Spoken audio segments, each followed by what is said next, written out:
اللہ کے مزاج شناس بنو اللہ اور رسول کے، تو اللہ تعالیٰ ویسے تو گناہ گار کو ناپسند کرتے ہیں۔ جو گناہ کرے گا، گناہ کے معنی ہی وہ ہے جو اللہ کی نافرمانی کرے اور حضور اکرم صلی اللہ علیہ وسلم کی نافرمانی کرے، گناہ نام ہی اس کا ہے۔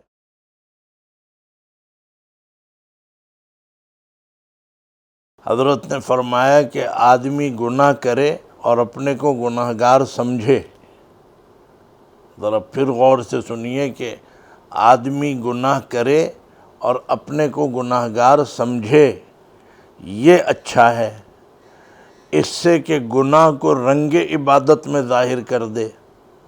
یہ بہت ہی برا ہے۔ گناہ کو گناہ تو سمجھو، اور گناہ کرنے والی مخلوق ہے ہی انسان۔ یعنی اگر آپ گناہ کرنے والی کسی سے مخلوق کے پوچھیں تو انسان ہی کو کہا جائے گا، ورنہ یہ نہیں کہا جائے گا کہ جی چیل نے یہ گناہ کیا اور کوے نے یہ کیا اور سانپ نے یہ کیا اور پرندے نے یہ کیا۔ نہ درخت گناہ کرتے ہیں، نہ دریا، نہ پہاڑ، نہ ریگستان، نہ کچھ۔ گناہ کرنے والی اگر کوئی مخلوق ہے تو وہ میں اور آپ سب ہیں۔ انسان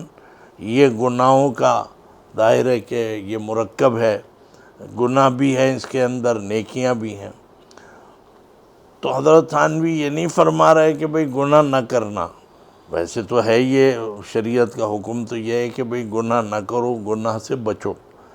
گناہ بچنے والی چیز اس میں ہے۔ لیکن حضرت تھانوی فرما رہے ہیں کہ بات یہ ہے کہ بھئی انسان سے گناہ ہو گیا،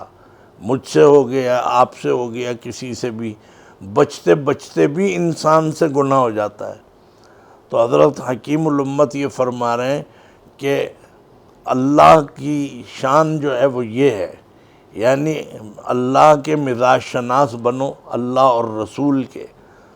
تو اللہ تعالیٰ ویسے تو گناہ گار کو ناپسند کرتے ہیں۔ جو گناہ کرے گا، گناہ کے معنی ہی وہ ہے جو اللہ کی نافرمانی کرے اور حضور اکرم صلی اللہ علیہ وسلم کی نافرمانی کرے، گناہ نام ہی اس کا ہے۔ یہ نہیں ہے گناہ کہ صاحب کوئی کہے جی نہیں اللہ رسول کا تو ہم، یعنی اگر کوئی قرآن حدیث اور نماز روزہ اور تلاوت سب کچھ کرے اور اس کے بعد کسی کو گالی دے دے ماں کی اور بہن کی، تو یہ نہیں ہے کہ اللہ میاں کہیں بھئی نہیں ہر چیز تو یہ ہماری کرتا ہے چلو گالی دے دی کوئی۔ گالی دینا یہ اللہ کی نافرمانی بھی ہے، اللہ کے نبی کی بھی نافرمانی ہے، اس لیے کہ دونوں نے منع کیا ہے کہ بھئی گندی زبان استعمال نہ کرو۔ حضرت تھانوی فرماتے ہیں بھئی اگر گناہ ہو گیا تو اب دوسرے درجے کی بات جو ہے وہ یہ ہے، کم از کم اپنے کو گناہ گار تو سمجھو۔ ہاں جی مجھ سے گناہ ہو گیا، بس جی میرے لیے دعا کریں، میں واقعی بڑا گناہ گار ہوں، حضرت میرے لیے اگر کسی سے کہا جائے کہ بھائی یہ تم شیو کرتے ہو یہ گناہ ہے، روزانہ تم داڑھی مونڈتے ہو یہ گناہ ہے، تو یہ نہ کرو اور چھوڑ دو، داڑھی رکھ لو، تو ایک تو شخص یہ کہے گا کہ بس مولانا صاحب میرے لیے دعا کریں، اللہ مجھے توفیق دے داڑھی رکھنے کی، حالانکہ داڑھی نہیں رکھی ابھی اس نے، صرف اتنا ہی کہا ہے۔ اور ایک شخص وہ ہے کہ جو کہتا ہے کیوں رکھوں، کہاں لکھا ہے، قرآن میں کہاں لکھا ہے، حدیث میں کہاں لکھا ہے، آ گئے بلا وجہ تبلیغ یہ جواب دے۔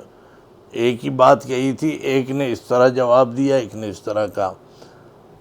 تو جائیے بڑے بڑے مفتی اعظم اس زمانے میں تو ہر مسلک میں ایک دو مفتی اعظم بن گئے ہیں، تو ان سے بھی پوچھ لیں کہ جس نے عاجزی سے یہ کہا کہ بس جی میرے لیے دعا کریں میں واقعی بڑا گناہ گار ہوں، مجھ سے یہ گناہ ہو رہا ہے،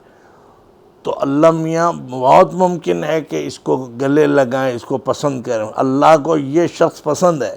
کہ گناہ کرنے کے بعد گناہ کو اعتراف تو کر رہا ہے، سمجھ تو رہا ہے کہ ہاں واقعی یہ گناہ ہے اور مجھے نہیں کرنا چاہیے، لیکن اس شخص کو اتنے جوتے اور ڈنڈے لگیں گے، وہ کتنا ہی بڑا پڑھا لکھا ہو، چاہے کوئی وہ بڑی بڑی پی ایچ ڈی کی ڈگریاں لیے بیٹھا ہو، ساری دنیا میں ادھر پاکستان سے بہت سے لوگ بھاگ گئے اسی وجہ سے کہ وہاں بیٹھ کے جو ہے گمراہی پھیلا رہے ہیں دوسرے ملکوں میں بیٹھ کے مسلمانوں، تو اس شخص کے اتنے جوتے لگیں گے کہ تو ایک تو داڑھی تو نے نہیں رکھی، اسے گناہ بھی نہیں سمجھ رہا، تو یہ شخص باغی ہوگا۔ چوری کرنے والا پکڑا جائے تو وہ مجرم ہے، اور چوری کر کے جو کہے گا نہیں یہ چوری ہے ہی نہیں، آپ نے کیسے مجھے پکڑا، یہ باغی ہے۔ ملک کے آئین کو جو للکارے وہ باغی ہے، اور جو ملک کے آئین اور قانون کے خلاف عمل کرے وہ مجرم کہلاتا ہے۔ تو اس لیے اللہ تعالیٰ گناہ کو ناپسند کرتے ہیں، لیکن اگر گناہ گار اپنے کو وہ سمجھے کہ ہاں بھئی مجھ سے گناہ ہو گیا، میں واقعی بڑا گناہ گار ہوں، بس جی تو اللہ کو یہ ادا سب سے زیادہ پسند ہے